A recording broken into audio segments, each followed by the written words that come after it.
Welcome to Pod Save America. I'm John Favreau. I'm John Lovett. I'm Tommy Vitor. I'm Dan Pfeiffer. On today's pod, we have actual results from a primary contest the day after voting. Wow. So we're going to talk about what happened in New Hampshire and what it means for the race moving forward. We're also going to talk a little bit about the Tuesday massacre at the Department of Justice and what it should tell us about the stakes of this year's election. Spoiler alert there. They're high. They're as high as we've been saying. Before that, we have an announcement. We've told you before that one of our many challenges is that the contested primary has given Trump a head start in the general. Democratic candidates are spending money against each other, and he's spending money on, among other things, building an enormous field operation.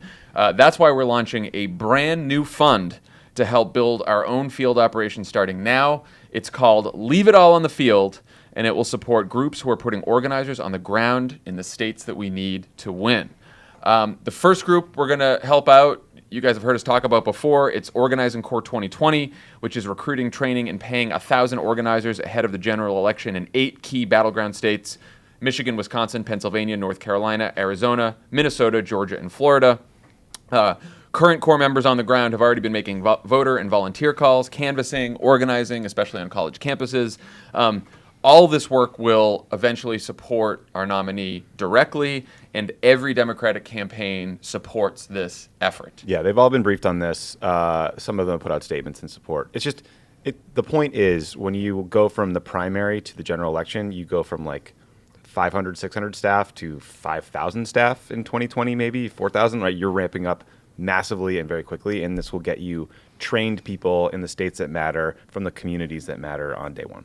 Yeah, and part of the problem in 2016 was Hillary Clinton, because it was such a long, drawn-out primary, was not able to staff up fast enough for the general election. She had a bunch of openings while Trump and the rest of them while there was a ground game on the other side. And so, staffing up now is crucial, which is why we ask you to donate to votesaveamerica.com/field. That's the fund. We got to help, all right? Our billionaires run for president. Their billionaires put iPads in the head of every goober knocking on doors. We got to get into this thing. All right? All right. 2 other quick things, and we will get into it. Tommy, you got a new pod Save the World, and Dan, you got a book that will save democracy. Oh, congrats, Dan. Tommy, you want to go God, first? We sit in here and talk once a week, and Dan writes another fucking book, making us all look bad. Ben and I, we had a blast this week. We started with just some New Hampshire primary from 2008 war stories, which are very fun. It's always fun to talk about. There was nothing fun about the 2008 New Hampshire when you primary. get your ass kicked. But then we talked about this nice speech out of it. Crazy CIA effort, along with the Germans, to just break all global encryption over the past several decades, and a bunch of other interesting foreign policy stuff that's happening. So check it out. Cool. I love the Pod Save the World pitches. They're the best. I could do the full one, Dan. I love the full one. Good news out of Sudan, Dan. Omar Bashir, the ICC. You want more? I don't think we can laugh about that. Okay, good. No, it's good. Fuck that guy. It's good news. Yes. Hard to follow that. We are at the end of the incessant pre-order pitches. Okay. The book comes out on Tuesday. Wow. Tuesday. Yes, we Dan. Yes. No? Yes, we Dan. That was the alternative title. I had a couple drinks and I sent around Yes, we Dan merch ideas to the whole group, and no one wrote back. You did it? Yeah. That hurts. I don't remember that. Did you hit send? I don't know that it went through. I said I had a few drinks. Did you dream it? Anywho. Buy Dan's book. Yes, the book comes out February 18th. And I have been pushing this pre-order campaign in the most incessant, plaintive, and annoying fashion possible. But I've been doing it for 3 reasons. One is because I am donating a portion of the proceeds from all the pre-orders to Fair Fight Action. So I want to be able to do as much as good as we can for Stacey Abrams as possible out of the book part of this. Second is I have this bet with my publisher about whether I can exceed the pre-sales of the last book. We are not there yet.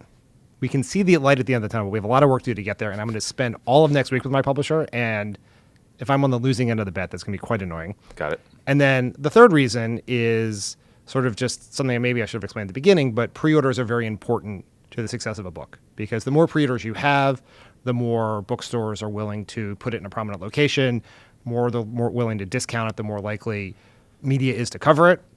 And so it's a very important part of it, and it's a necessary part of success. And I feel very passionately about this book, and I wrote it because I do think our democracy is in a much more dangerous place than people actually believe, and that it is up to Democrats to be the ones who save it. And that starts in the 2020 election, and it continues after we win, and all the things we have to do to defeat not just Donald Trump, but Trumpism. And so I've also provided if you would like to preview the book, one of the chapters of the book, the chapter where I wrote a memo to the nominee that we will have in 3 weeks, 3 months, the third day of the convention, I don't know, about what I think it'll take to win in 2020. That chapter, the audiobook version of that chapter, is up on the Crooked Middies podcast feed, so you can listen to it.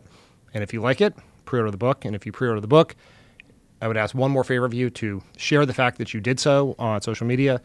That makes me feel much better about myself. I forward those to my publisher. But most importantly, it reminds other people that the book is out there, and so that they may purchase it. And then next week, the book is out. Great. I pre-ordered it, Dan. Thank you, Tommy. Are there two versions of your memo? One is long and drawn out and thoughtful, and one just says, write yourself a $10 billion check? One of them is, the first part of the memo does begin with, it has many detailed ideas about how you win the economic debate, how you take on Trump, but the first one is two-factor authentication. Rough. All right, let's get into it. Last night, Senator Bernie Sanders won a narrow but critical victory in the New Hampshire primary with 95% of precincts reporting. Bernie has 25.7% of the vote. Pete Buttigieg is in second with 24.4%. Amy Klobuchar is a surprise third with 19.8%. Elizabeth Warren is in fourth with 9.2%. And Joe Biden is in a dismal fifth place with 8.4%. Now, because you need at least... Try that again. Now, because you need at least 15% of the vote to get any delegates at all, only the top three candidates won any. And because it was so close, Bernie and Pete will both get 9 delegates, and Amy will get 6. Pete now leads the overall race for the nomination by a single delegate. Let's talk about how each of the candidates did here, and let's start with the winner, Bernie Sanders, who delivered a message about beating Trump and unifying the party in his victory speech. Let's play the clip. The reason I believe we are going to win is that we have an unprecedented grassroots movement from coast to coast of millions of people. The reason that we are going to win is that we are putting together an unprecedented, multi-generational, multiracial political movement.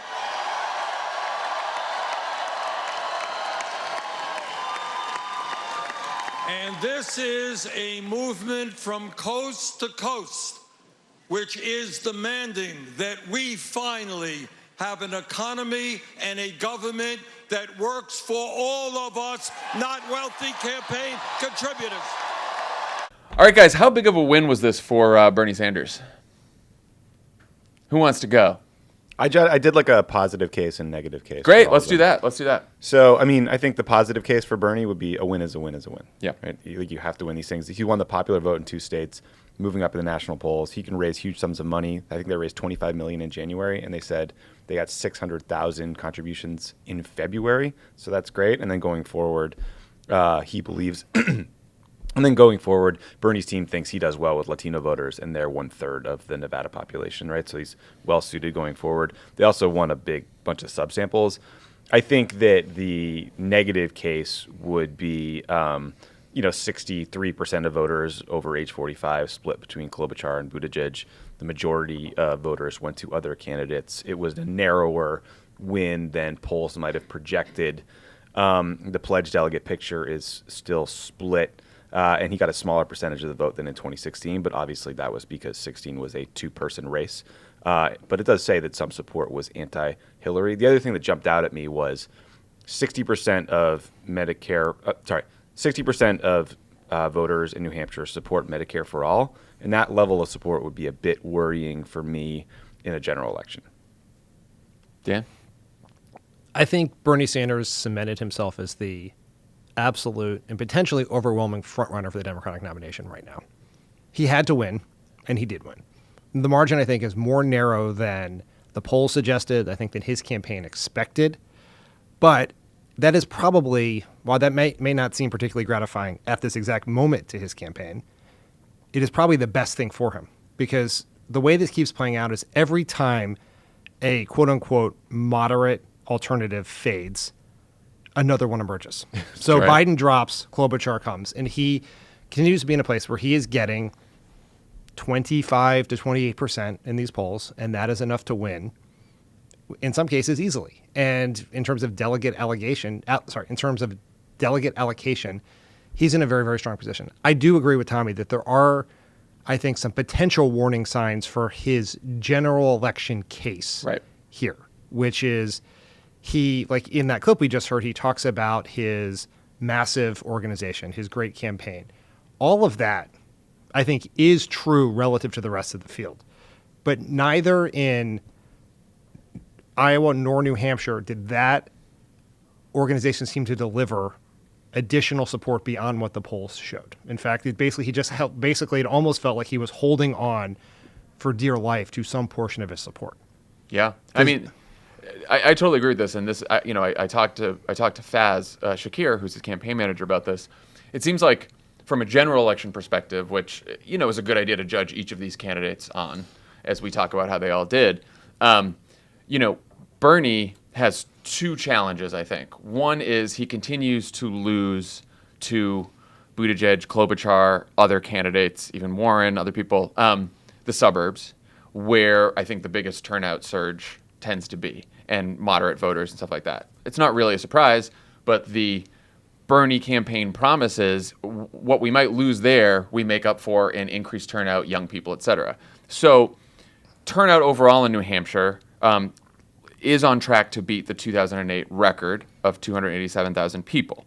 So that's good news that turnout is bigger. But when you look at where that extra turnout came from, so you look at first-time voters in the New Hampshire primary, people who voted for the first time, that was 13% of the electorate. So great. How did they split? Pete won them, 29%. Bernie got 25%. Amy got 15%. You look at youth turnout, 18 to 29. It was 14% of the electorate was 18 to 29 in New Hampshire. That is down from 19% in 2016. Now, of course, Bernie won 18 to 29, 51%. Pete only got 20%, so he crushed with that. But youth turnout is down, and it doesn't seem like the additional turnout that we got last night in New Hampshire went disproportionately to Bernie in any way because he lost it. So a few things in Bernie's defense there. Yeah. One, I think looking at subgroups within the Democratic primary and then projecting that forward to a general election is problematic, right? Well, because they could end up, even if they support Pete or Amy in New Hampshire last night, they could easily go to Bernie in the general. I think because that works both ways for Bernie. Bernie's campaign last night pointed out that he did the best with non-college educated white voters among Democratic primary, all the candidates there. That does not necessarily mean that he will do well with those voters who do not vote in Democratic primaries. Right. And just because he did poorly with suburban voters who vote in Democratic primary does not mean he will do poorly. That does not necessarily suggest he'll do poorly with them going forward. Second point is, and this is, I think, a little true for Bernie in Iowa too, is he has organized the crap out of these states in 2016. So some of the low-hanging fruit on people he brought into the process, he reaped the benefits from in 2016. Lovett, what do you think? I saw that, a lot of people deciding late broke to Pete, they broke to Klobuchar, and given how close Pete was to overtaking Bernie, you wonder what this conversation would be like if Klobuchar had surged just a little bit less. Yeah. So it seems pretty clear that Pete would have won. Right. And at the same time, I see people saying, doing just basic math and saying, oh, look, the moderate vote adds up to more than the left vote, while ignoring the fact that a lot of people are voting in a non-ideological way, and that a lot of Biden's second choice people are a lot of people currently with Biden, their second choice is Bernie, and et cetera. I think that's true in a lot of ways with all these candidates, especially like people like Pete and Warren have overlapping support, even though they're different, ideological lanes.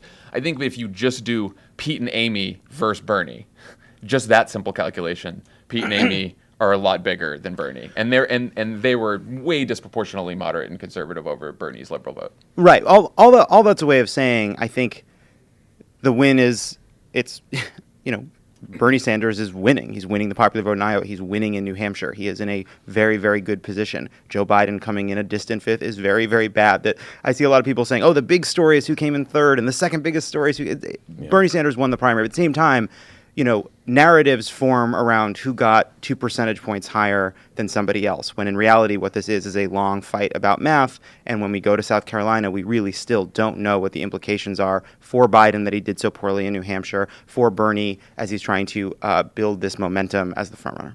I will say that I think one of the biggest points in favor of Bernie's strength in the general election is, so 15% of New Hampshire voters said that they will not support the Democratic nominee no matter who it is. It depends on who it is.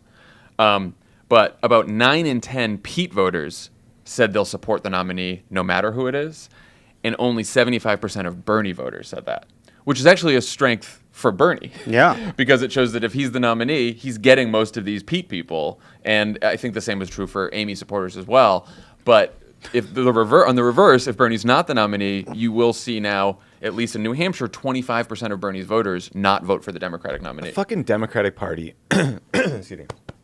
The fucking Democratic Party is just walking around early primary states with a bunch of people with guns to their heads. Yeah, no, I mean, saying, don't make me do this. Like, everyone, enough of this bullshit. We're all voting as Donald Trump. It's, try to tell some of those So supporters frustrating. that. Well, it's interesting, though, because Bernie is the only candidate who at every single major speech is making this plea to Yes. everyone to come together. And I really genuinely appreciate it. I do think it's good for him to do because he thinks he's winning. And it's always nice to say, if I lose, I'll support you when you think you're winning. But also, it's big. It's a big, righteous thing to do in the middle of a contentious primary. Yeah, again, I think that the big test for Bernie is you go into a lot of these suburbs, the suburbs that we won back in 2018, and if you talk to voters there, and they don't want Bernie Sanders as the nominee. But not wanting Bernie Sanders as the nominee is different than saying, and if he is the nominee, I won't vote for him. And I don't think we know for sure right now what those voters will do. Maybe they don't. He's not their preference for the nominee, but if he's the nominee, they're going to go ahead and pull the lever. You can turn that around too on young voters. Yes. Right, which is Well, you get a whole bunch of young voters who, and it's not just their vote, which is obviously critical, but it's also, are they going to knock doors, make phone calls, give time to the campaign? Mm-hmm. And Bernie has inspired that in a lot of young people who have stuck with him for 5 years straight now. And there is a question about whether the other Democrats have the ability to do the same thing. They have not proven that at all yet. Clearly. I also just would add, too, that forget not knowing what those people will do. It's not knowable because it's incumbent upon us to persuade them, right? I mean, if we're talking about people that aren't sure about Bernie Sanders because they're more moderate and they've heard all these negative things about who he is, it's going to be incumbent on everybody to come together and fight for those people. And if Bernie is not the nominee and Twitter explodes in a St. Helens-like volcanic eruption that sweeps ash across most of the country, it'll be incumbent upon us after it goes dormant again to pick up the pieces and try to get people on board with whoever we nominated. Yeah. Is that the royal us? Yeah, I hope so, because it's a lot of work for just us. I meant the royal us of everybody who wants to remove Donald Trump from office, for the record. All right, let's talk about Pete Buttigieg, who came in a close second. Well, that clip's going to ruin me. Include this part, you bastards. Add it to the list. It's at John Lovett. At John Lovett. All right, let's talk about Pete Buttigieg, who came in a close second and outperformed his polling average by a few points. Here's a clip of Pete's speech. And we must be equally clear about the choice at hand. My competitors and I share the same fundamental goals: bringing balance to our economy, guaranteeing health care to every American, combating a climate crisis and a rising tide of gun violence. But we do differ in what we believe it will take to make that happen. In this election season, we have been told by some that you must either be for revolution or you are for the status quo. But where does that leave the rest of us?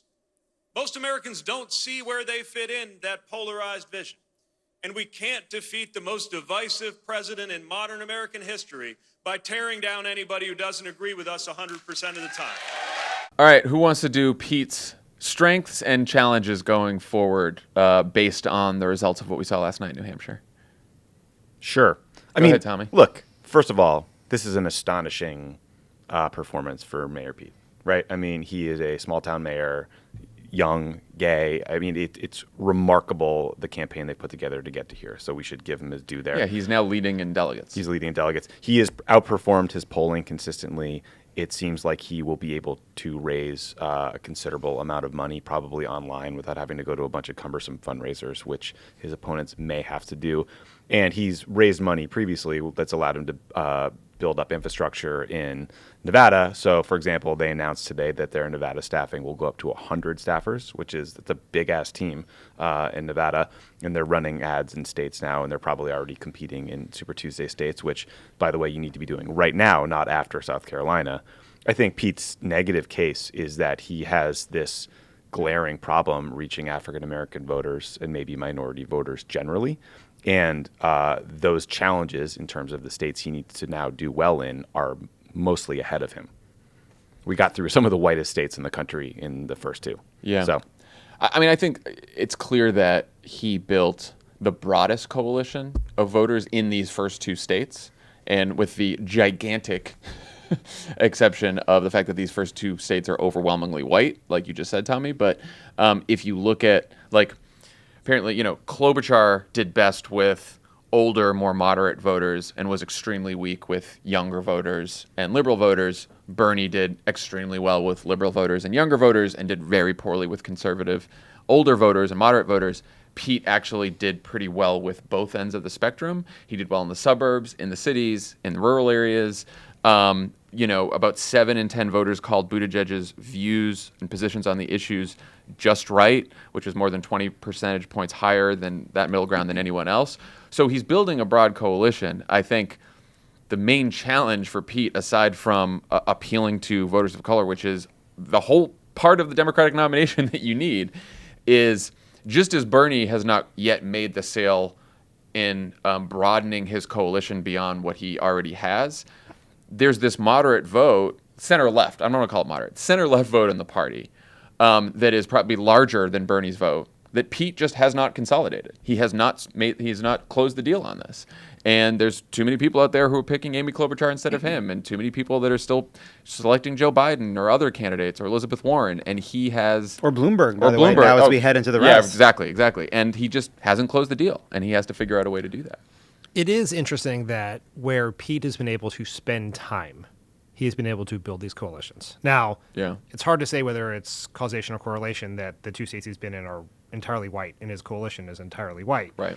But this is where the challenge comes, which is he is going to have a brief period of time, 10 days or so in Nevada, and then 10 days in South Carolina. And then it is rapid fire, huge chunks of delegates every Tuesday where he's not going to be able to do that.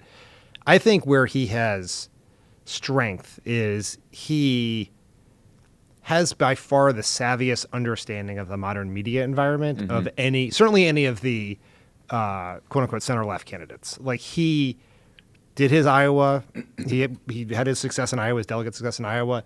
He flooded the zone. He did every morning show. He did the full Ginsburg of all the Sunday shows, and he was part of the conversation. And I think there is some limits to that strategy in a general election, but in a primary where you're reaching Democrats who mainline political news, the fact that he is doing that and doing it pretty flawlessly, and none of the other candidates are doing it, is something to his benefit. Like when he was on Pod Save America right after Iowa, we had him for 15 minutes because he was very busy.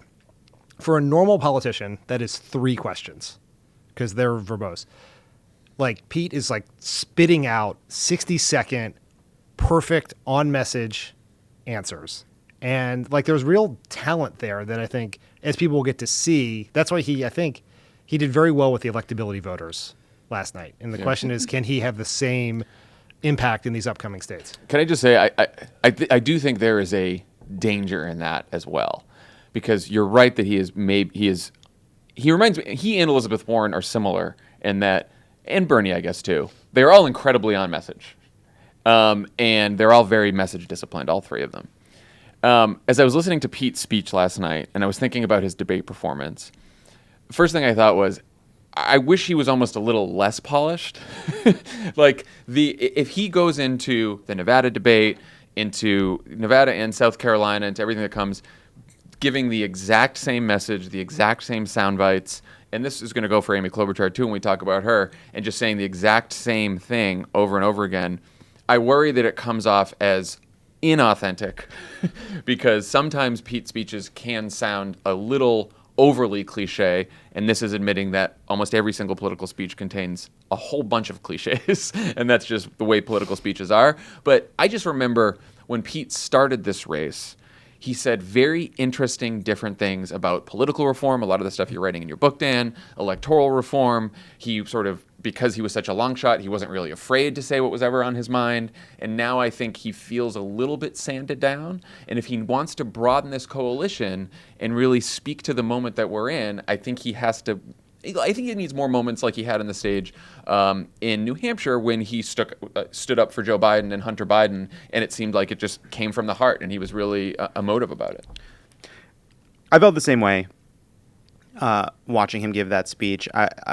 There's something very canned about it. I think a lot of the rhetoric felt pretty worked over, like a lot of consultants had been through it. And, he talks about having this new perspective different from what's in Washington, but it sounds like a lot of Washington speeches.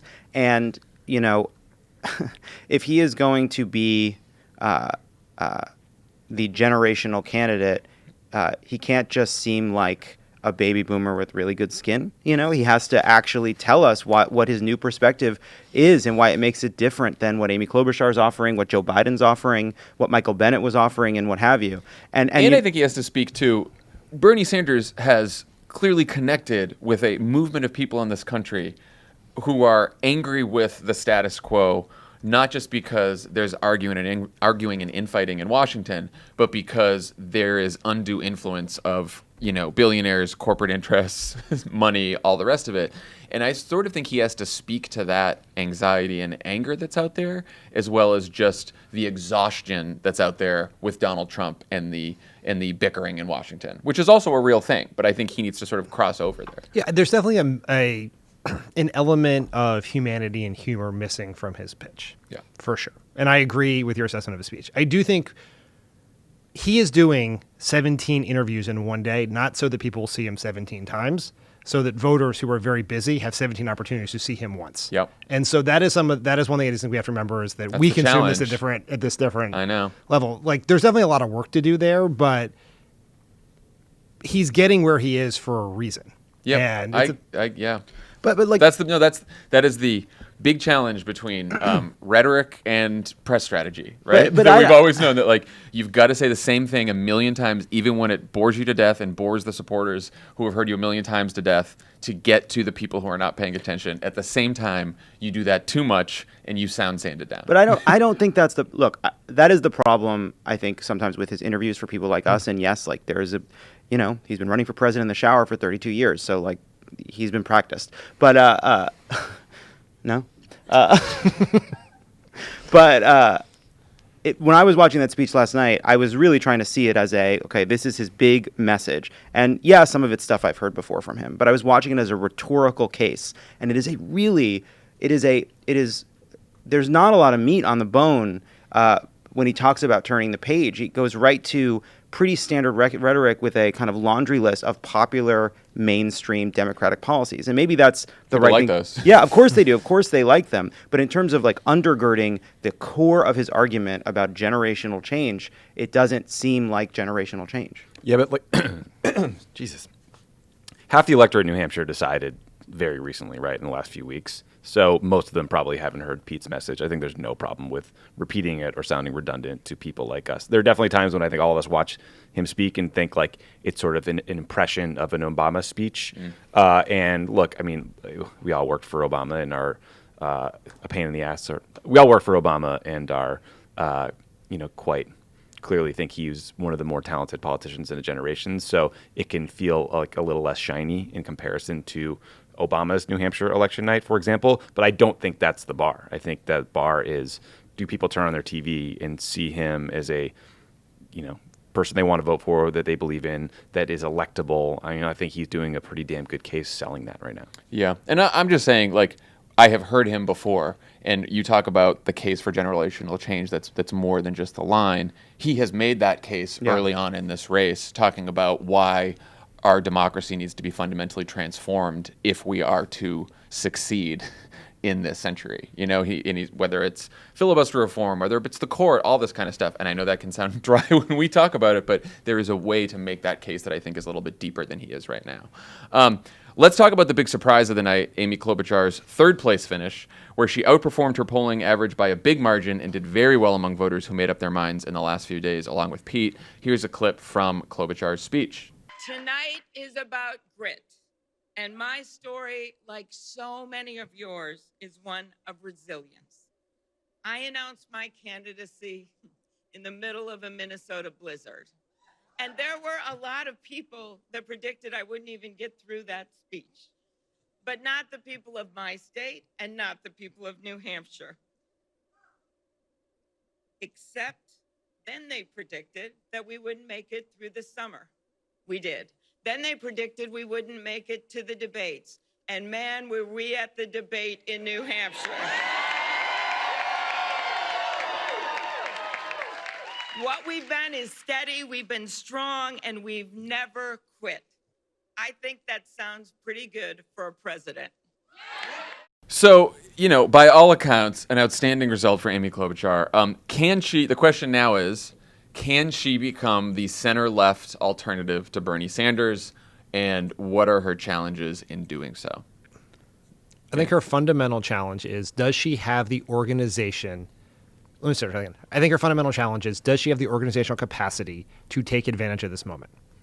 One of the reasons, and I think this is in some ways a credit to her campaign, is that she's been able to stay in this race so long, is that she had a much leaner campaign organization than some of the other national candidates like Kamala Harris, Cory Booker, Beto when he first got in the race, and therefore she was able to survive lower fundraising quarters than they were because she didn't have this giant overhead.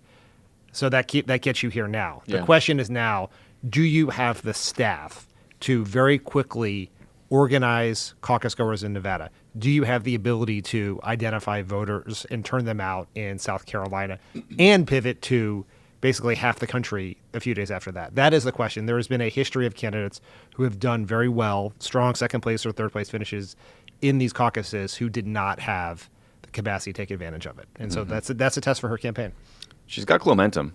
Global warming is real. It's a Klobucharge. That was Gideon Resnick's joke. Global warming. I like that. All Gideon. Listen to good What job. A Day. Everyone listen to What a Day. Look, I think everyone not named Bernie Sanders ultimately has the same problem right now, which is there are too many other candidates in the race competing for the vote for people Jesus Christ. I think everyone named Bernie Sanders in this race has the same problem, which is a competition for the non-Bernie vote, right? Like, we don't know how the voters would, we don't know their second choice preferences, but we can, I think, assume that Pete and Amy are going after similar people.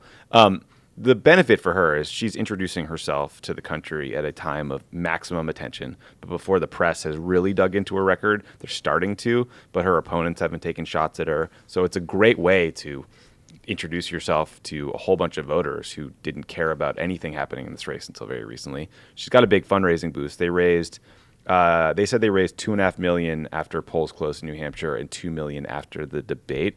That said, she probably needs $20 million to be really competing in Super Tuesday states right now. But they did announce a 7-figure buy in Nevada. So, I think her other big problem, though, is she has not shown an ability to win support among African-American voters in the same way Pete has struggled. And there are some parts of her record as a prosecutor that I think will now be surfaced. Someone was quoted in a Politico story about her that said, "Let the oppo begin." So, Amy Klobuchar's record is about to be scrubbed. The last Quinnipiac poll found that she had 0% black support nationally, even behind Buttigieg. So I do think you're right. Who was at +4, up from 0. Up from 0, yeah. And I do think that she does have some advantages over Pete, which is, I think she has a better electability case than him based on her record and her record in Minnesota. And I think you could argue that she has outperformed him in a lot of these debates. But he so far, even with his relatively narrow coalition, has shown that he has a broader coalition than she does. Yeah, it's interesting. The other thing about I think she has a huge problem, which is she has to prove that she can appeal to the base of the Democratic Party, and thus far she has not done that. I think she has a better argument for saying, I'm being introduced to people for the first time, give me a chance to prove it. Mm-hmm. Pete said that too, and it didn't happen. It just hasn't happened for him. But I do think it's fair to say, well, this is a great showing. There are a lot of people that might give her a look for the very first time. I'll also just say, yes, a lot of what she said in her speech in New Hampshire was part of a stump that we've heard before, jokes we've all heard before. But I was watching it, and especially the beginning where she talked about where she comes from and her family, stories we've heard. I really appreciate how she did it, and she did it with a lot of heart. And the one thing that she has done, look, Mayor Pete had this generational change, this government reform message. He pivoted to more of a center-left public option, criticism of the revolution argument because he saw that as a path, and I think sincerely believes that's the kind of president he'd want to be. Amy Klobuchar, in that debate, made a compelling, authentic case for her brand of consensus building, center-left pragmatism, and she does it with heart and genuineness and a record. And I think that makes her a very good... She believes it. She believes it, and it makes her a very strong candidate for people looking for an alternative to Bernie. But the question, I was thinking about 2008 and how, when Hillary Clinton would go to states where she was primed to do well because of the demographics of that state, everyone said, oh, she's back. And then we go to a state that was better for Obama, and it'll be like, Obama's back. And so a narrative, a story, is a story of... A story told in a serialized story is told over what is actually a parallel process of a bunch of different states behaving as those states probably would have anyway. And I think about that as we go to Nevada, as we go to South Carolina, where we will start to see how narratives form around a lot of issues that are really about demographics and the makeups of these places. Well, I mean, I said this last pod, but I think there's two things that determine the results in these states. One is momentum, and the second is demographics.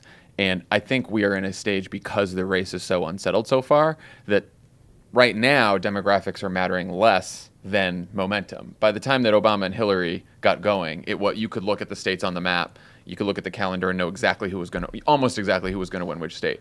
I think we are not at a point yet where you can do that with this field because it's so crowded and so unsettled. And things are shifting. Well, I think it's going to start now because these candidates spend a ton of time in Iowa. They spend a lot of time in New Hampshire. They spend a lot of money in both of those.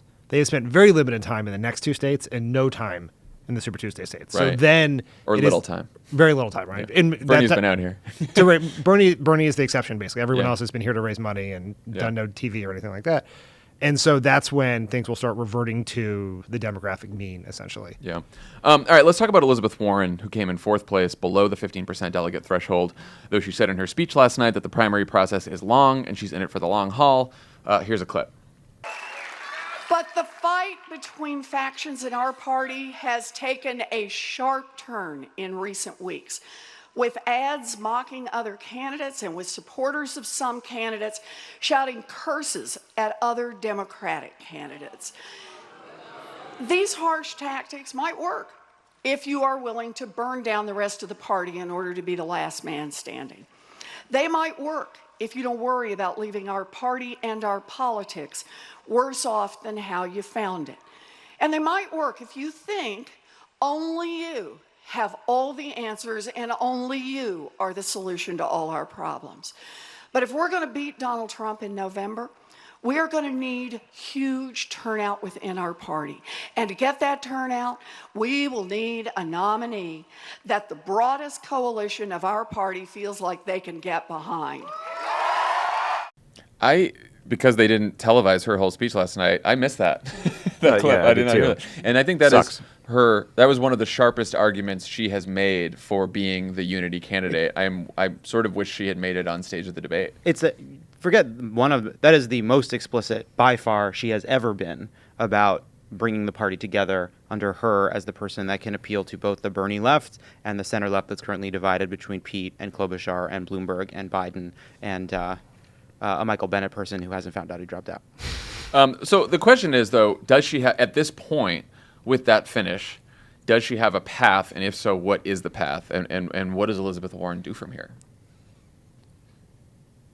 I guess to say something about that message first. Yeah. That is definitely the sharpest distillation of that message. And I was struck by two things by it. One, I listened to her message, which CNN did air, I saw it. Yeah. We were watching the MSNBC in the tank for whoever. They've been erasing Elizabeth. They're just doing like Bloomberg speeches from Oklahoma right now. Yeah, it was. They said we'd go to Warren, but Chris Matthews is burning Bernie Sanders in effigy, and so it's better right. TV.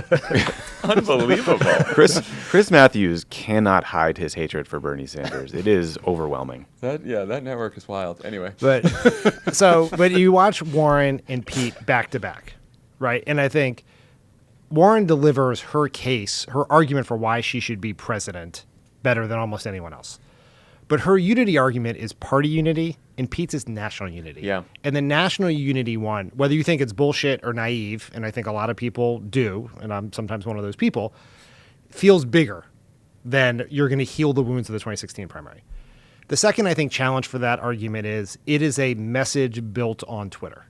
Because if you're we saw this in Iowa. We were at the Bernie events. We were at the Warren events.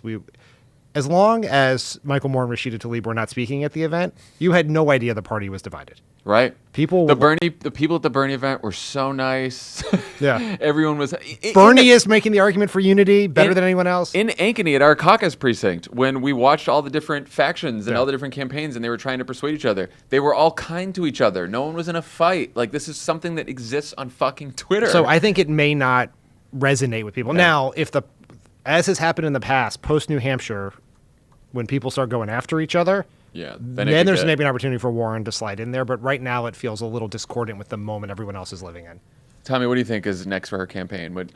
I don't know. I mean, I think she has a very challenging path forward. And it pains me to say it because I like Elizabeth Warren a lot. And I like the people who are running her campaign. And I think she's done a good job. But, I think, New Hampshire, I think, was always going to be a tough state for her because half the state of New Hampshire gets Boston media.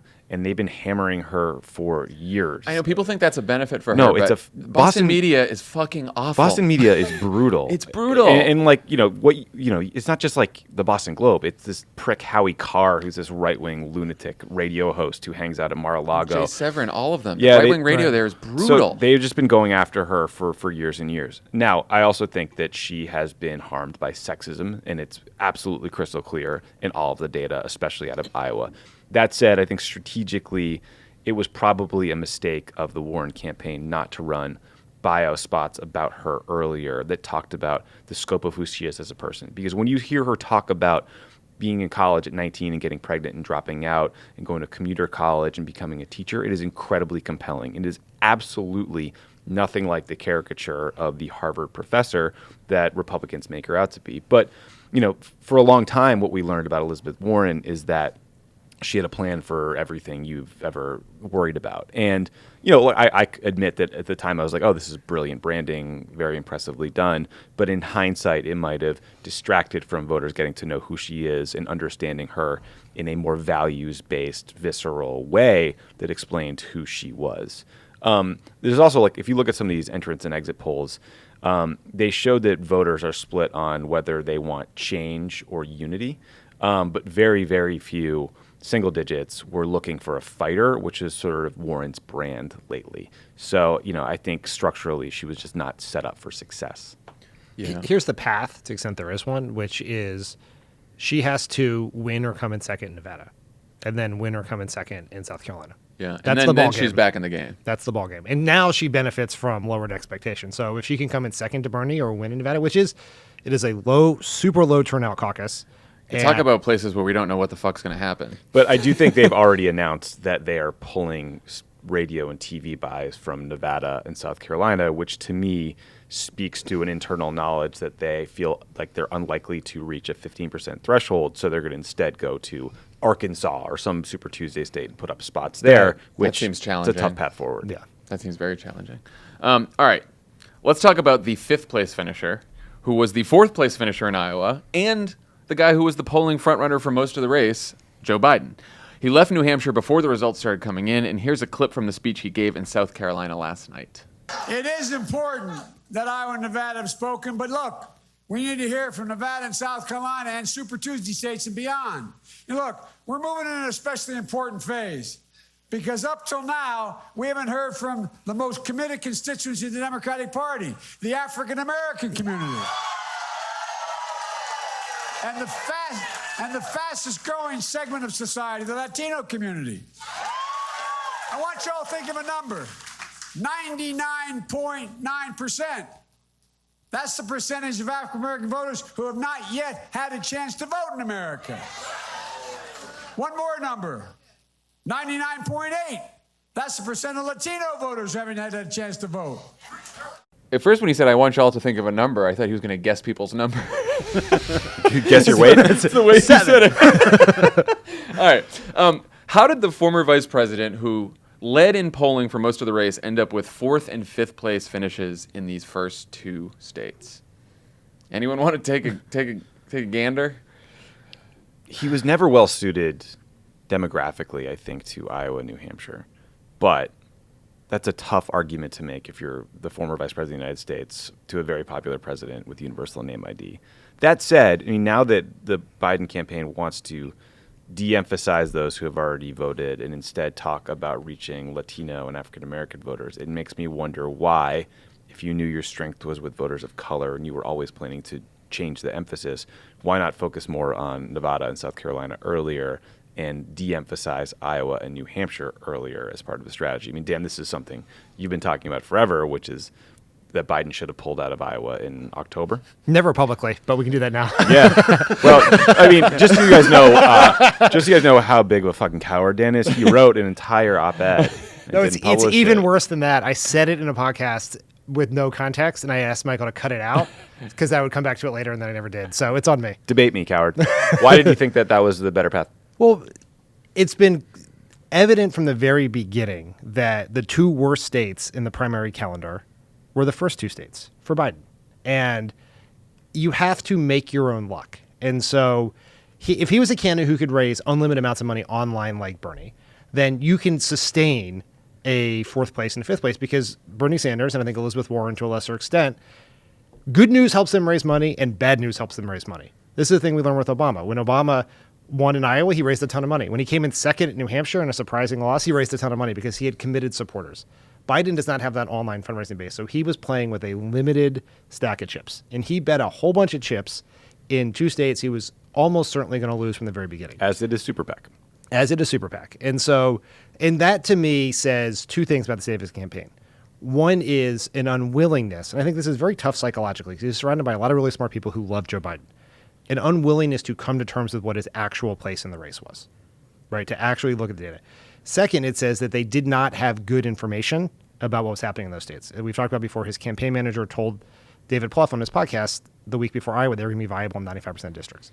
I don't think Greg Schultz would say that if he didn't believe that to be the case, which means there was very poor organization, poor data. So they were making, I think, decisions based on hubris backed up by bad information. And so if he had said 4 months ago, look, the Democratic Party is much more diverse than Iowa and New Hampshire, I am going to focus my energy on these other states, or even if he had just pulled out of Iowa and gone to New Hampshire and camped out there for 10 days in a repeat of what John McCain did in 2008, he couldn't compete in Iowa, so he went to New Hampshire and competed, he might have had a better chance. And so and then you back all that up with it. This is where I think the strategic problems come from, is his entire case from the very beginning was, I am the most electable.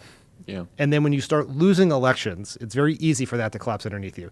And so if you know you're likely to lose the first 2 because Bernie is incredibly strong in those states, and you put hang your hat on you're the one who wins elections, it's like it doesn't take a lot to predict where this was going to go. It's also, look, just talking about demographics again, like if this was Bernie versus Biden and Bernie just, walloped Biden in these first 2 states by 20 points, he would even be in a better position than he is now, right? Like Clinton was. Like Clinton was, because you could at least say, all right, I have better demographics in these other states. We haven't seen them yet. Biden did so poorly across every single demographic in both of these states, even though they're mostly white states. It wasn't like he just lost college-educated white voters by a lot, because you could win the nomination with non-college white voters, black voters, and Latino voters, and just lose college-educated white voters. He lost non-college educated white voters to multiple candidates. He lost moderate voters to multiple candidates. He lost conservative voters to multiple candidates. He lost everywhere. Like the idea that in New Hampshire, he's like, well, Bernie was supposed to win because he was the next door neighbor. Well, then why did a guy from Indiana and a woman from Minnesota come in second and third? He didn't break. He didn't break 10%. Yeah. No, I saw some people on Twitter saying, well, it looks like impeachment really hurt Joe Biden. No. And I just think that's a bad argument. Like, fuck are they talking the about? Post did a great story about sort of like a TikTok about what happened with the Biden campaign. And they interviewed this voter in South Carolina who is deciding between Steyer, whose ads this voter has seen everywhere all over South Carolina, and Sanders. And the voter said he liked Biden but had not seen a commercial from him or heard anything from his campaign, and he thought Biden lacked the vigor that some of the other candidates had. And the voter said, quote, "If I thought he really wanted it, he'd be my first choice." And this is someone in South Carolina where they are now staking the entire campaign on winning. That doesn't tell me you had any impeachment problems. I also, again though, I watched Biden speak in South Carolina, and he said this argument about the 99% of people of black voters, of Latino voters who hadn't yet had a chance to speak, and I think that's an entirely reasonable point about what's broken about our process. However, that is not an argument for why anyone should support him and for anyone should get behind his candidate. It is an argument for pundits to not write him off. And if he is supposed to be the electable candidate whose now main message to the media is, please don't say I'm going to lose, that is devastating. Or just saying you should vote for me because I can win black voters and Latino voters based on polls, when you just told us that you could win the whole election based on polls that turned out not to be true. I also think we are learning for the 10,000th time that most people in the country, including primary voters, don't pay much attention until the last minute and decide. So you can obviously imagine a scenario where you get polled, you're kind of paying attention, you're asked who you support currently, and you're like, oh yeah, that VP guy, right? I mean, sure, it's an easy place to park your views for a while until you really have to make up your mind. I think one thing that's really benefiting Biden right now is there hasn't been a South Carolina poll in a long time. And there were some national polls that made it look like his support among African Americans had dropped like 22 points, like the bottom's just dropping out. Yeah. And if I were them, I would be very, very worried about a South Carolina poll that shows recent and major weakness, because then no dollars are coming in and it's, it could be over. I also this is a hard point to make. I'm going to make it, which is, if you're tuning in now, I do think we now grade Joe Biden on a curve. We grade him on a curve in the debates. We grade him on a curve in how he speaks, and his message. In seeing what he said in South Carolina, if you're just tuning in, it was sometimes hard to follow. It was sometimes jumping around, and if your case is you're the tough electable guy to take on Donald Trump, it was just hard to see that as a strong candidate who is just now finally going to the states where he'll do the best. It just seemed like somebody who wasn't able to successfully make the argument for his own candidacy. I'd say a couple more things on this. One is, as Tommy pointed out, he was saddened by Warren's place in the New Hampshire primary. And I agree. I have so much affection for Elizabeth Warren, and I think she's such an important thought leader in our party. I feel very much the same way for Joe Biden, who we've known for a very long time, and who I believe is in this for all the right reasons. He believes that he is the person who is best suited to beat Trump and to heal the nation. He would not do this any other reason. He does not. This is not a vanity play for him. This is not just like No, I think all things considered, he probably wouldn't have done it if he thought, at the beginning of this race, that he wasn't the best person to beat Donald Trump. And Donald Trump was not president. If this was to take on President Marco Rubio or Jeb Bush or whatever, I don't think he would have done it. Yeah, I agree. And so I'm saddened for him to be in that situation and that he's going through that. But I also think his path is incredibly narrow still, but it still exists. It is very possible he could still win South Carolina and beat expectations. And what about Nevada? What do you think? I think that I am skeptical. Too hard to predict Nevada. Too hard to predict. And what I saw from his campaign organization in Iowa does not bode well in what's actually a harder state to organize, given particularly the dearth of resources campaign has and lack of spending there. I saw somewhere, I think Bernie has a couple hundred staffers in Nevada, which is, I can't even imagine what Biden is, but... Yeah, probably not that. We should mention that in Nevada, the Culinaries Union has gone hard negative against Bernie Sanders and his Medicare for All position. And Elizabeth Warren. Yeah. But I'm curious, Dan, how influential you think that is in 2020 when you're texting directly 60,000 people who will be influential. It is potentially influential, but Barack Obama famously had the endorsement of the Culinary Workers Union and lost the culinary workers themselves. Where Bill Clinton was walking through the casinos, just shaking hands with Handing people. out chips. Yeah, just Just there kidding. was like Obama really struggled with Latino voters early in that primary. There was a reservoir of support for the Clintons, Bill Clinton and Hillary Clinton together, and the workers defied the union and voted for caucus for Clinton. So it's very possible that could happen again. This is a very more specific argument where the labor bosses are saying, let me try again. The labor leaders are saying that if Sanders or Warren enact their plan, your health care will be cut, which is different than we like Hillary Clinton more than Barack Obama. So I don't. It's very hard to say. But and we'll talk about this more in pods to come before Nevada. But if you guys thought Iowa was a shit show, Yeah, it sounds like Nevada is Nevada in the past. The caucus there has always been a shit show. It's like, okay, so the Iowa caucus was a mess, but what if we put it in a casino? Or multiple casinos. Multiple casinos on the Strip. And I mean, I don't hate it. So 2 months. Anyway, to we'll be develop an app. 2 months to develop an app. Disaster. How about 5 days to create a tool? Right, yeah, that's what they're current doing. plan. Did you on CNN? They were doing during the after the polls closed, they were doing chyrons of like things to know about New Hampshire. It's like polls close at 7, second state, use paper ballots, don't use an app to count results. It's so funny. And by the way, thank you, New Hampshire, for successfully counting up to Thank you to New Hampshire for successfully counting the votes. That's right. Okay, I interrupted you, Dan, though. You were saying the path for Biden. So let's say he does it is okay in Nevada, or we don't know. What happens? He has to win South Carolina overwhelmingly.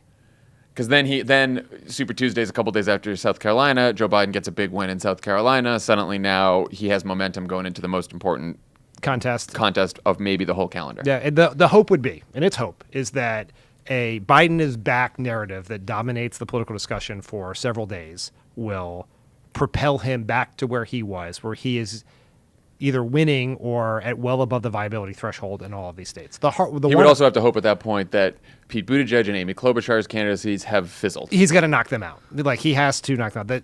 Too dangerous for that. One is the biggest chunk of delegates, and the one that I think potentially decides the primary is California, which has early voting, which is happening now. Yeah. You probably got your ballots in the mail already. No, I don't know why I didn't get my fucking ballot. Anyway, go ahead. I'd go to votesafeamerica.com. Yeah. Second Only way to is figure it out. Mike Bloomberg.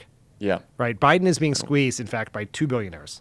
He's being squeezed by Tom Steyer, who has spent an untold amount of money both in Nevada and South Carolina, and has gotten basically a huge number of leaders in the African American community to endorse his campaign, including Edith Childs, the woman who coined the "fired up, ready to go" story that was a staple of Obama's stump speech, and Bloomberg, who is taking up to 15, maybe more % in some of these big states. And so that's coming out of Biden's hide, makes it harder for him to win. I saw Steyer spent up to $14 million in South Carolina alone. Well, let's now that we're here on Bloomberg, let's talk about this. And as we head into these other states where, again, Bloomberg's not on the ballot in Nevada or in South Carolina, what does the race potentially look like going into Super Tuesday? And I think we would all argue that when it comes to being in a position to win the nomination by getting a plurality of delegates, by getting the most delegates, Bernie is absolutely in the driver's seat heading into Super Tuesday, even with Bloomberg looming. Would you agree with that? I think Bernie Sanders. And why is that? Because he is well above the 15% viability threshold all across the country. He's the only one. And the biggest, California is the biggest state. There are 416 delegates, I believe, in California. If Bernie wins this state by 8, 9, 10 points, he's going to net enough delegates that he will be undoubtedly if Bernie wins the state by 8 to 10 points, and everyone else, where you look at the polls, are like at 15, 14, 16, you got 3 candidates right at that level, Bernie's going to net 80 to 100 delegates over them in this state, and therefore it's going to be almost impossible for any of these candidates to catch him. And we should tell people why amassing an 80 to 100 delegate lead makes it nearly impossible for anyone to beat that lead. And it is because we do not have winner-take-all primaries in these states. They're proportional all the way down. So all the way through the rest of the calendar. So if Bernie leaves California on March 3rd with like an 80 to 100 delegate lead, to then overcome that lead, you have to start winning states further in the calendar by like 50, 60%, 70% to like make up for those delegates, because even placing, Bernie will place second or third or fourth in those states and still get a bunch of delegates. The delegates are awarded a couple different ways, and it differs by state. But there are statewide delegates, which are awarded by how you do in the state proportionally. But then there are delegates awarded by congressional district, and a lot of them have even numbered delegates. And so you have to win at like 70-30 to not split the delegates. And so in a two-way race, you just split, and you never make any gains. I mean, Hillary Clinton won California by, I think, double digits against Obama, and she netted 30 delegates, I think. Mm-hmm. Cool system. Yeah, I mean, I think it's a terrible system that is just designed to make everyone angry and ensure that we're a divided party.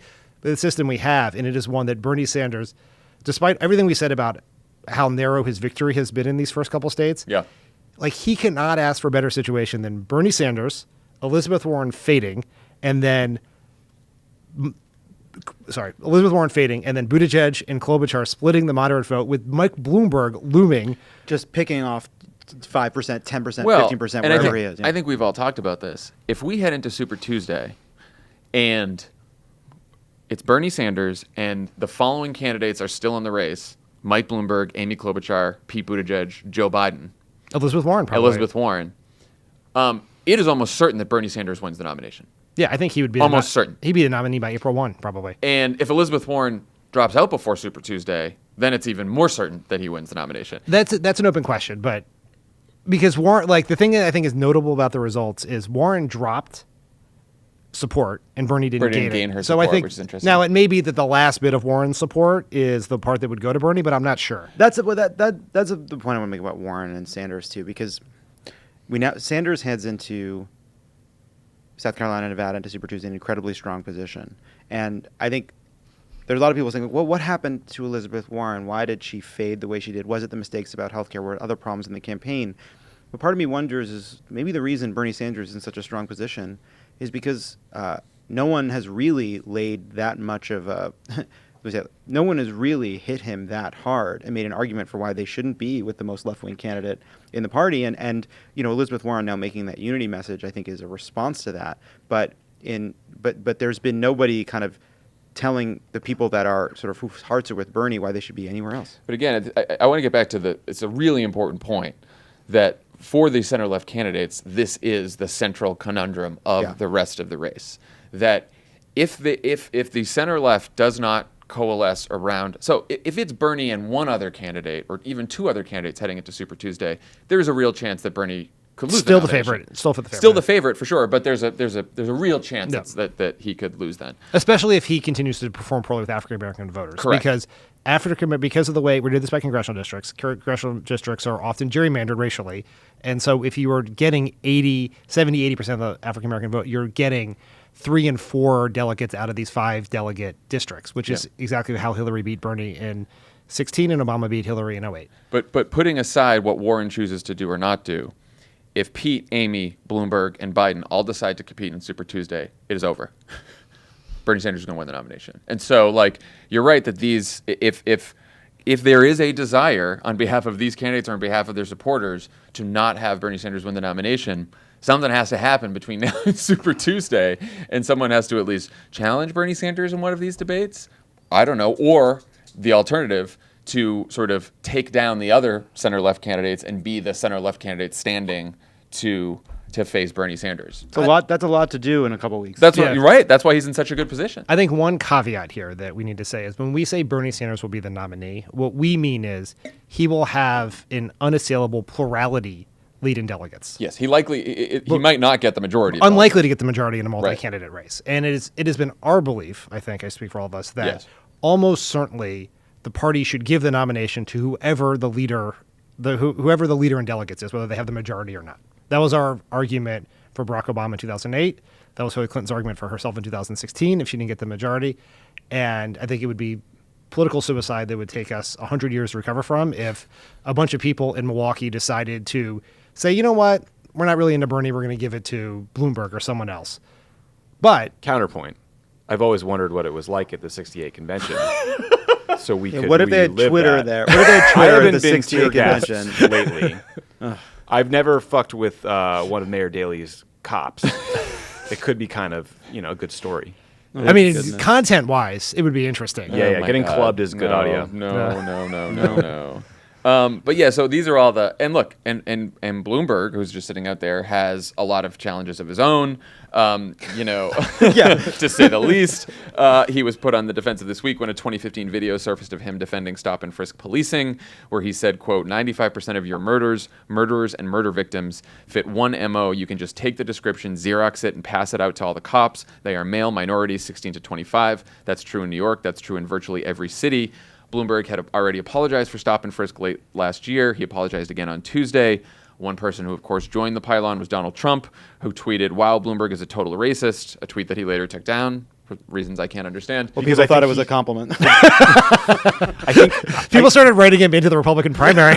I'm positive Donald Trump had supported stop and frisk. No, that's true. That's true. Well, and he doesn't like to be accused of hypocrisy. I mean, look, he deleted that tweet. He didn't delete all the other QAnon nonsense he's been Look, sending out. and I do think that's some a repugnant video, and it goes to show that Bloomberg is not necessarily this white knight out there that's just going to save. Yeah, the I would day agree. here. I would agree that he's not necessarily a white knight. He's very to white. put it strongly.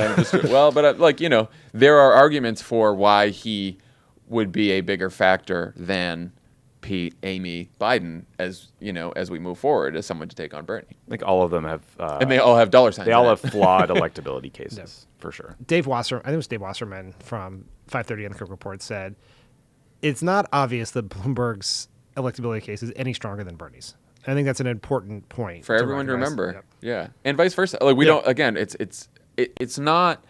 I don't like the people who say don't think about electability. It's garbage. You can't figure out whatever, because you can try to you can look at data and determine you can look at data at least and see what kind of factor it is. But it is almost impossible to determine conclusively what electability is here. But it's something, it's something to keep in mind. Like I was saying earlier, I would love to see some more Nate Cohn, New York Times general election matchup polls. Now, we haven't seen them in a while in the battleground states, not just national matchup polls, because those are sort of garbage. They are garbage. But in the swing states, Bernie versus Trump, Biden versus Trump, Bloomberg versus Trump, Amy versus Trump, Warren. Let's get them all. Let's put them all in matchups and start seeing some polls here. It's so funny. We've gone from smoke-filled rooms filled with party bosses to Nate Cohn's phone banks. Yeah, I know. Well, they're pretty accurate polls. That's the thing. All right, let's finish up with Donald Trump, who reminded us yesterday just how much damage he can do if given another 4 years. On Monday, federal prosecutors recommended that Trump buddy and longtime Republican goon Roger Stone serve 7 to 9 years for crimes that included lying to Congress and tampering with witnesses. Trump then tweeted that this was a horrible and unfair situation, and sure enough, Trump appointees at the Justice Department filed a second memo on Tuesday that asked for a much lighter sentence. The 4 prosecutors on the Stone case then all withdrew from the proceeding, seemingly out of protest, with one resigning from the Department of Justice altogether. Trump then this morning congratulated Attorney General Bill Barr for, quote, taking charge of a case that was totally out of control and never should have been brought. Guys, how big of a deal is this, and what can be done about it? Yeah, seems fine. It's a very big deal, and we have to do everything we can to win the Senate. And the presidency. And, well, obviously the president. Yes, Let's start there, goes my without friend. saying. Goes without saying. But I think one of the greatest tricks Donald Trump pulled was convincing Republicans that he doesn't respond to incentives, when everything about Donald Trump is about how he responds to incentives. He doesn't have values. He's pretty godless. He has no core beliefs about really anything. So he does respond to pressure and incentives. It is not, Mueller is a dud on television, according to Donald Trump, and the next day he starts putting the screws to Ukraine. Senate Republicans let him off the hook are even more pathetic than even Trump could have imagined when he considered running for president. And what does he do now that he's been given carte blanche to do what he wants? He starts retaliating against his enemies and trying to reward his criminal friends. And so, we head into a general election in which we have somebody who has made it very clear that that without the guardrails of the Senate and without the guardrails of needing to win a re-election, that all bets are off in what he will do when he is a second-term president. And it was a reminder of just how important it is that we get rid of the Republicans in vulnerable states who decided to side with Trump in the impeachment despite knowing full well that what he did was wrong. Yeah, I agree with that. And I think the House Democrats should use the power that they have to continue oversight, to subpoena the relevant witnesses here, to keep putting the pressure on Trump. Absolutely. But, we should be very clear that is going to have a very limited effect because the Republicans have decided in a very prominent impeachment trial that they're going to cover up for this guy no matter what. And the other thing that should scare the hell out of everyone, what happened yesterday, is Trump also called on the military to discipline Lieutenant Colonel Alexander Vindman in retaliation for his testimony in the impeachment hearing. And that should tell us something, that, in a second term, imagine a world where the Justice Department doesn't prosecute Republicans for crimes that they have committed and does prosecute Democrats and never-Trumpers and journalists and public officials for crimes that they never committed. I just don't get what you're bitching about. I think Mr. Trump is doing a fantastic job. I think the it's most very scary. The most depressing part about this story is how little emphasis and attention it's getting. And I personally feel so worn down by impeachment and the crimes and the criminality that it's hard to muster a rage tweet at this point. And so when you think back to 1973 and the Saturday Night Massacre, which is when Nixon fired, 3 of the top leaders of the Justice Department because they wouldn't shut down the Watergate investigation. That was roadblock news, right? I mean, that was the story. Everyone was aware of it. Republicans were freaking out. Now this is going to get swept into 400 other Trump scandals of the day. It's getting swept underneath the New Hampshire primary results. I think that we Democrats in this country need to get back to a place where there is mass movement, there are protests where people are taken to the streets. Otherwise, he is clearly emboldened. He's going to keep doing this shit. And Republicans are unwilling and unable to stop him. They just don't care. Susan Collins doesn't give a shit. We need to beat them. Sure, she's disappointed. I'm sure she's disappointed. Yeah, I mean, just 2 points in this. One, I was thinking about Rachel Maddow did this podcast, Bagman, about the prosecution of Spiro Agnew, Richard Nixon's corrupt vice president.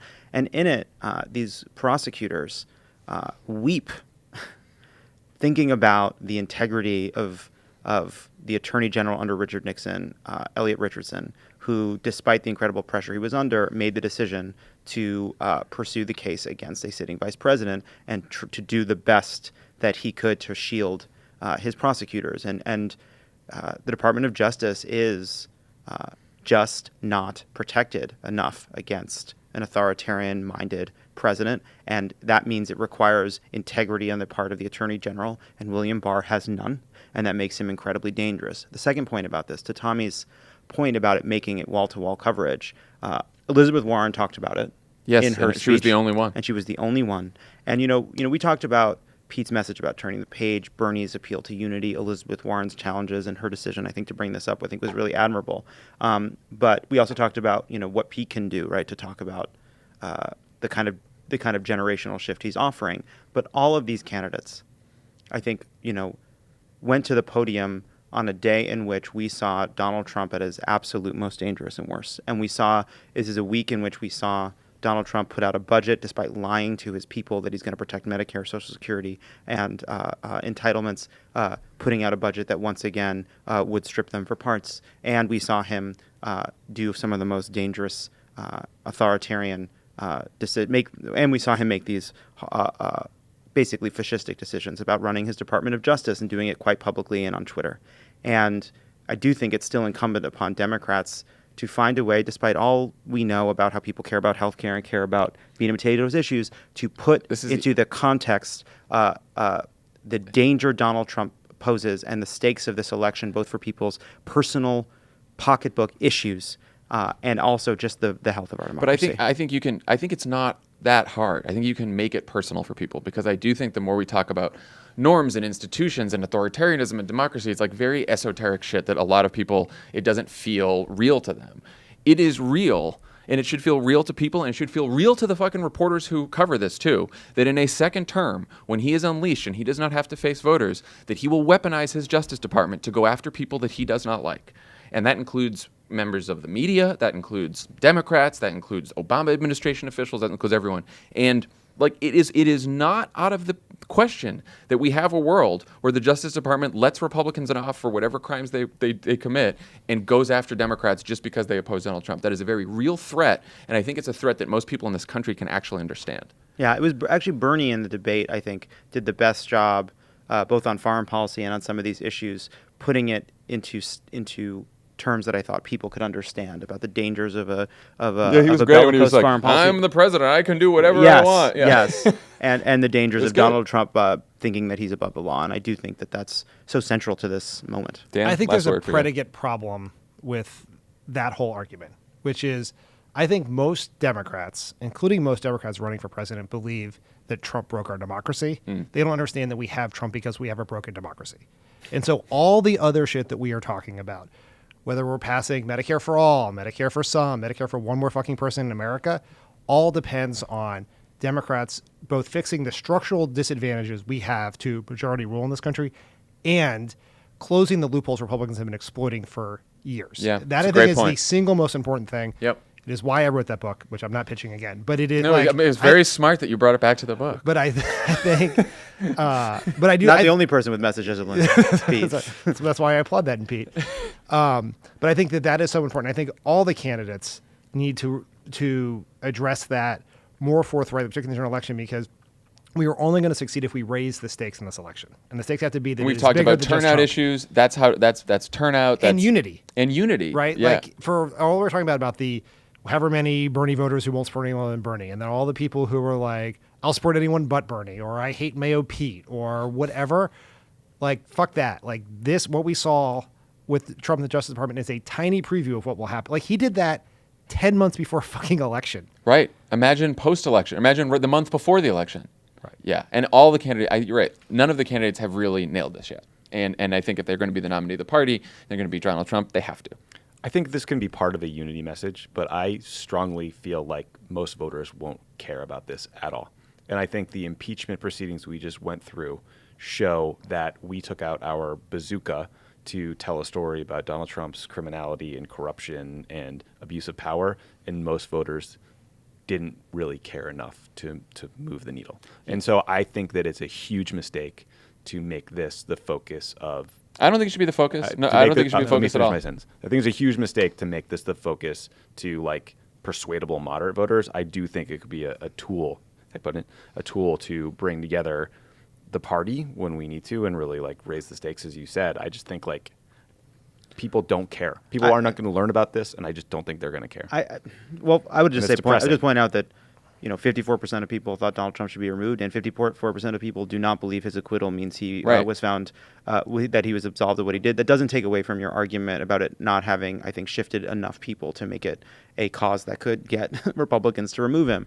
That said, I don't think it's even a choice, right? I think one of the reasons I think we're in still to this moment a contentious and unsettled primary is that no single person in this field has been able to tell a story, not only the economic story that I think people care about more or naturally more disposed to being receptive to, but to be able to take that economic story and put it to a larger story about The threats to democracy. The threats to our democracy. And what Dan was also- saying about the impediments to Yes. majority rule in this and country. the brokenness in our society. Actually, it's Andrew Yang Yep. who we should say, I think withdrew, but made an incredible argument for what's broken in our culture, not just economically, but in the ways our communities are currently working. And I think the fact that no one has, that doesn't mean we're not going to win. That doesn't mean none of these candidates aren't making incredibly strong cases, but it does tell you, I think, that there is this missing part of the story that hasn't been. And that's really all I'm saying, because out there. I agree. Like I do not want people to go out there and start talking about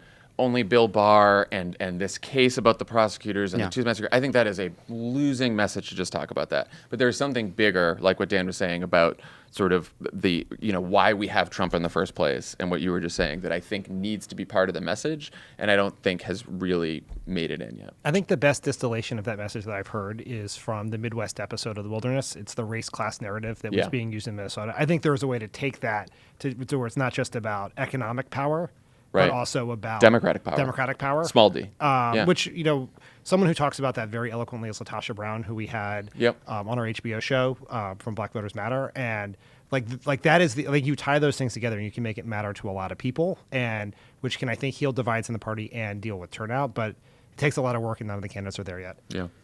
Okay. That's all we have for today, and I guess we will talk to you guys next week. We're going to see. You and I are doing Tuesday. Oh, we are doing Tuesday? Yes. All right, Dan and I are going to do Tuesday next week, which must be after a debate, I guess. President's Day. Oh, President's Day.